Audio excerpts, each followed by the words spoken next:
जिंदगी concept clear है। नौकरी एक ही करनी थी, वो मिली नहीं। उसके बाद नौकरी करनी ही नहीं थी सर। मैं किसी की नौकरी कर ही नहीं सकता सर, किसी की। वो तो हमने अपनी अम्मा का नहीं सुना।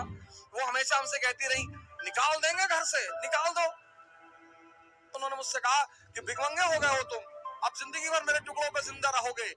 सर, माँ बाप की मोहब्बत महान तो होती है सर, कभी कभी उनकी नफरत बड़ी फायदेमंद होती है सर। लेकिन संघर्ष डरने की चीज नहीं है सर, संघर्ष मजा लेने की चीज है सर। कोई नहीं है, कोई किसी को फोन मिलाओगे काट देगा। जो संघर्ष से डर गया वो मर गया। अब तो कोई डरा ही नहीं सकता सर। हर रंग हर रूप जीवन का देखा है सर, हर मौसम देखा है।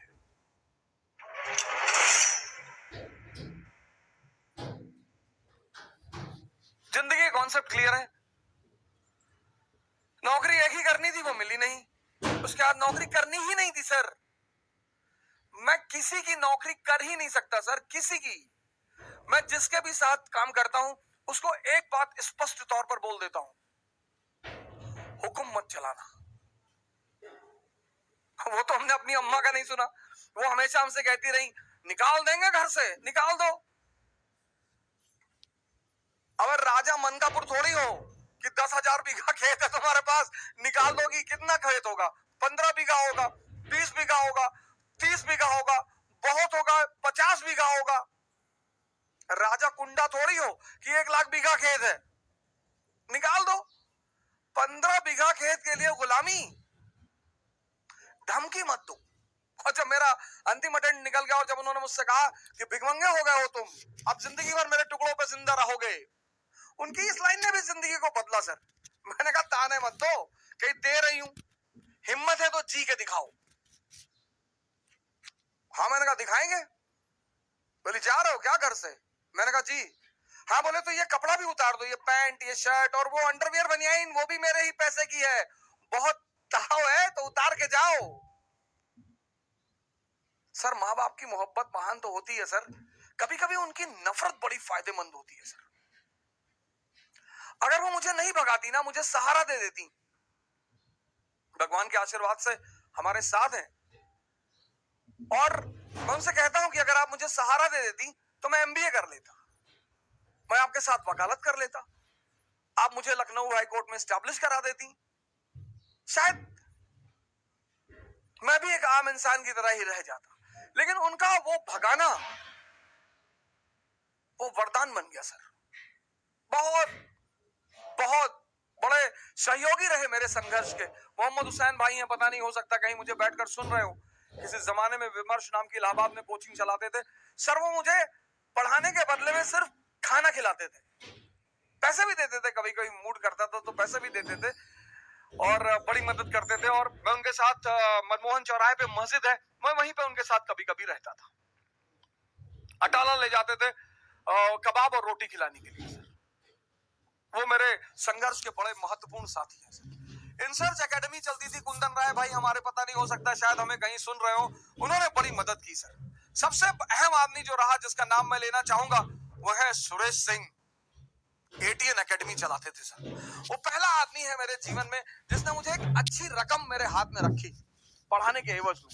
अरे कहा हो जा सर, आप पैसा ले जाइए और कभी आपको जरूरत हो तो हमसे मिलिए। अभी इलाहाबाद हाई कोर्ट में वो प्रैक्टिस करते हैं सुरेश सिंह। बहुत मर्दाने किस्म का आदमी। अभी तो काफी दिनों से मेरी बातचीत उनसे नहीं हुई, लेकिन उनसे बड़ा अच्छा वो रहा।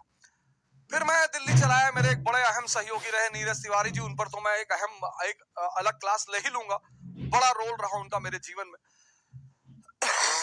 और मेरे मित्र हैं मनोज जायसवाल, अभी वो एक इंटीग्रिटी आईएएस करके संस्था चलाते हैं। उनका एक बड़ा अहम रोल रहा, बड़ी बहुत जबरदस्त सहायता की उन्होंने मेरी मुसीबत के वक्त में। और नीरज भारद्वाज जी हैं, राव आईएएस में पढ़ाते हैं, ज्योग्राफी पढ़ाते हैं। के बशर साहब हमारे इकोनॉमी के टीचर हैं, उनका नाम लिए तो मैं वो बात ऐसे बड़े सारे लोग हैं, मैं सबका नाम तो लेना ही चाहता हूँ। और कभी मौका मिले तो इन लोगों का जो एक ऋण है मेरे ऊपर, वो ऋण भी चुकाऊंगा सर। लेकिन संघर्ष डरने की चीज नहीं है सर, संघर्ष मजा लेने की चीज है सर। कोई नहीं है, कोई किसी को फोन मिलाओगे काट देगा। जो संघर्ष से डर गया वो मर गया। सर मैं आगरा पढ़ाने गया, हमारे अमित भाई वहां कोचिंग चलाते हैं, सीएन सेंटर ऑफ एम्बिशन, ऐसे कुछ नाम है उनकी कोचिंग का, सेंटर ऑफ एम्बिशन आगरा में है, बड़ी फेमस कोचिंग है। अमित भाई चलाते हैं, अमित सिंह हमारे बहुत जबरदस्त आदमी, बड़ा फैंटास्टिक टाइप के आदमी है। आज भी हमको बुलाते हैं वो। आप आगरा एंटर करेंगे तो एक चौराहा पड़ता है, वही चौराहे पे उनकी कोचिंग है, सेंटर ऑफ एक्सेलेंस या सेंटर ऑफ एम्बिशन, ऐसे कुछ नाम है उनकी कोचिंग का।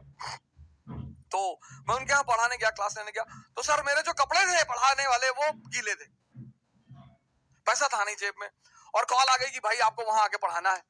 मैंने कहा यार वहां पढ़ा देंगे तो 10-20-25 हजार रुपए मिल जाएंगे। तो सर नीरज तिवारी ने क्या किया, वो जो मेरे कपड़े गीले थे वो बंदा, हम यहाँ से आए सराय काले खां, और सराय काले खां से हमने बस पकड़ी और हमें आगरा जाना था, तो वो रास्ते भर वो मेरी शर्ट को बाहर ऐसे लटकाए रहा कि हवा चलेगी तो सूख जाएगी।